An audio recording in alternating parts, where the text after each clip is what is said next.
पाहूयात। कोकणात शिमगोत्सवाला अनन्यसाधारण महत्त्व आहे आणि या शिमगोत्सवाला ग्रामस्थ आणि मुंबईसह इतर शहरांमध्ये नोकरीनिमित्त गेलेले चाकरमानी सुद्धा सहभागी होतात आणि त्यानिमित्त चाकरमानी सहकुटुंब आपापल्या गावी सुद्धा येतात। सगळे गावकरी मोठ्या भक्तिभावाने ग्रामदेवतेच्या पालखीची मिरवणूक काढतात। कोकणातल्या सर्वात पहिल्या आणि मानाच्या फणसोप गावातील शिमगोत्सवाला सध्या सुरुवात झाली आहे आणि या शिमगोत्सवाचा आढावा घेतलाय आमचे प्रतिनिधी राजन चव्हाण यांनी। कोकणात सर्वात जास्त गणपतीनंतर लोकप्रिय असणारा सण म्हणजे शिमगोत्सव। या शिमगोत्सवाला सुरुवात झालेली आपल्याला दिसून येत आहे।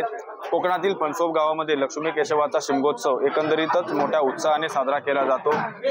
आज देवाला रूप लावण्याची या ठिकाणी तयारी चालू आहे। त्याचबरोबर भक्तगणांचा उत्साह देखील या ठिकाणी पूर्णपणे आपल्याला दिसून येत आहे।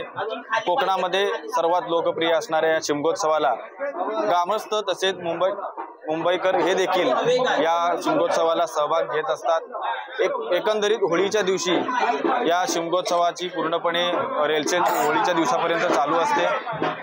पाक मारून या शिमगोत्सवाला अत्यंत चांगल्या पद्धतीचा उत्साह या ठिकाणी आपल्याला दिसून येत असतो। त्याचबरोबर बालगोपाळ वृद्ध त्याचबरोबर तरुण वयोवृद्ध आणि बालगोपाळ या सगळ्यांचा उत्साह या ठिकाणी आपल्याला दिसून येत आहे।